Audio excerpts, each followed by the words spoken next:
Well, Blumhouse keeps on churning out the horror movies. Now we got Speak No Evil. We're going to review it spoiler free. Anyway, let's go.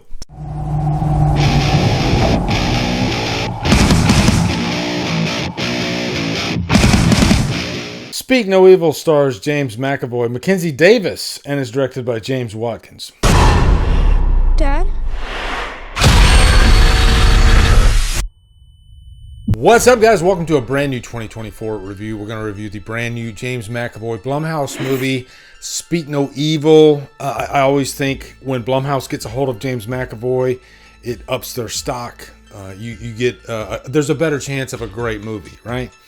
And Speak No Evil is the latest, I guess you would call it a psychotic thriller, a crazy family. We love crazy family movies, right? And this is a remake or a readaptation of a movie from a couple of years ago, which I have not seen. Let me know down in the comments. I think that's a foreign film. I don't know which country it comes out of. I didn't do my research on that. But I think I'm glad I went into this not seeing the original movie. So that way, everything would be a surprise, I guess, right? Okay, so anyway, let's give you a quick plot synopsis. By the way, this will be spoiler free. Please subscribe to the channel if you haven't. I review everything new release wise that I can, and try to keep you guys happy. All right. And so Speak No Evil, it's about this family. The mother and father are Louise and Ben, played by Mackenzie Davis and Scoot McNairy, respectively. They happen to be in Italy with this group of families. I think it's one of those like package deals. You know how you can sign up for like a trip to another country and you are joined by several groups of families.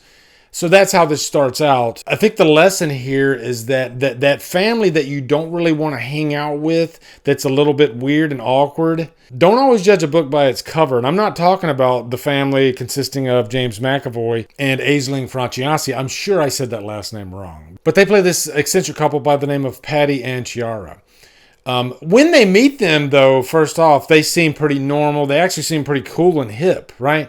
So anyway, our main characters, they get back to London where they live, and then they get invited by Patty and Chiara to come to their country house. And so that's where the rest of this movie takes place. They end up showing up at the country house.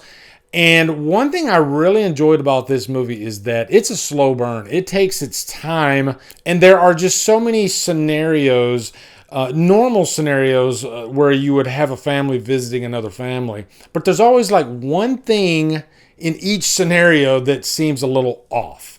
And it starts off, kind of innocent-like. But you as an audience member, knowing that this eccentric couple, that's just going to hit the fan eventually, you're just waiting for it to happen. But I just love how James McAvoy especially just really chews up the scenery in the movie. But they don't go overboard right away, It's just little things here and there. And I think the reason they do that is so the victim family, they're not like, hey, we need to get the hell out of here, at least at the beginning. It's always something sort of like, is it at the line or is it not at the line yet? So you get my gist here.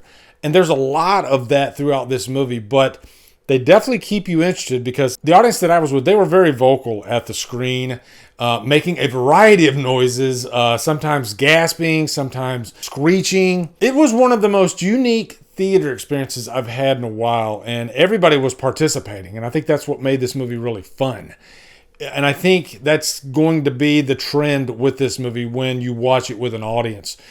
Just listening to everybody participate in the movie, yelling at the characters, calling them stupid. That's going to happen. But one thing I think this movie really covers its bases with is putting the characters in scenarios that you believe the mistakes, because, these aren't this isn't a survival expert couple, right? This isn't Rambo and his wife. No.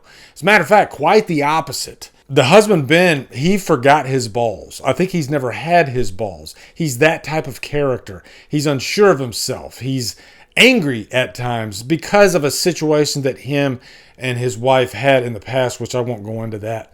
because that's more spoiler territory, but it's a fun aspect of this movie. It's nice knowing that there was a rift between the couple, because that just makes any scenario that they are in more unpredictable, right? So I think they really did a good job with the script in this movie. They weren't just generic situations with generic characters that the audience can easily poke fun at. No, there's layers to these situations because of the characters and knowing their past and what they've been through. And I think that's what works so well. And I think that's what keeps you invested in the movie as it goes along, because I'm going to tell you, this isn't a kicking the doors down type thriller. You know, this does require patience, but it definitely keeps your interest along the way. Okay, that's what I'm trying to say. And I like that Patty and Tiara, you're always, even though you know they're up to no good, you don't really know everything as you're watching this, and you're kind of guessing, like, how bad are they? How far is this going to go?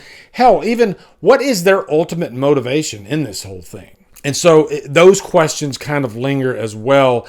And I will say, the final act really delivers. And boy, was the audience just roaring at the screen and participating in the best way. And then you throw two children in the mix to, I guess, really add to the recipe. There's even some uncomfortable scenes in this movie involving the children. A couple of uncomfortable scenes. One being the way that Patty disciplines his kid in front of the others. Patty is always testing the other family, just constantly pushing their buttons. And then he pulls back at just the right moment. James McAvoy is flat out amazing in this movie. He really carries it.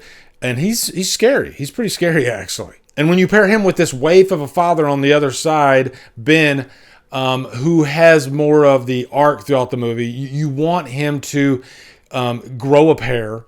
And whether he does or not, I'm not going to tell you. But that was just part of the fun. So there's just a lot in this thriller stew, I guess you could say. I don't know why I keep making all these food analogies. Maybe I'm hungry right now. But this was just a well-crafted thriller. And it's a little different than others that I've seen, aside from maybe the original, because I haven't seen the original. But I enjoyed this. I thought it was quite effective. Now, as far as cons go, and I am guilty of this too when I was watching this movie, like I said earlier, you are going to be reacting at these characters, and there are going to be times where you can't help yourself, and you're going to be mad at them for some of the decisions that they make. And you're not going to have time to process that and think about, wait, if I were in this situation, would I act like this? And you might not act like that, but you might make another stupid decision. Because when you are in a situation that, let's face it, more than likely you're never going to be in a situation like this. And if you are, you don't know how you're going to react. We have a story in our head that we are Chuck Norris and that we are going to kick major ass in a situation like this. But I'm going to go ahead and clue you in right now. You're not Chuck Norris, okay? And you're probably going to make many more mistakes than you think you're going to make. So this movie definitely offers some self-reflection as well. Mackenzie Davis is great in this too, and she's a very important character. You know, she is definitely the stronger person in this relationship. And you are going to have people with one-dimensional minds, and they're going to call woke because she's definitely the strong one. But I always think there are weak men out there. I'm sorry, but there really are. And I think if they spell out why this character is weak, and maybe it's actually really important to the story, which this is, then I give it a pass, okay? Because, again, there's situations in this movie where people have to use their brain. They have to use their wits, and they have to be able to think on their feet. And Mackenzie Davis's character is more like that. So, yeah. So, you know what? I'm going to give this movie a purchase worthy. It was really good, and it was better than I thought it was going to be. I know we all like to pick on Blumhouse, and I just reviewed Afraid, and that's like the worst movie of the year. But, you know, I kind of proved myself right. I said in that review that Blumhouse, they're half and half with me.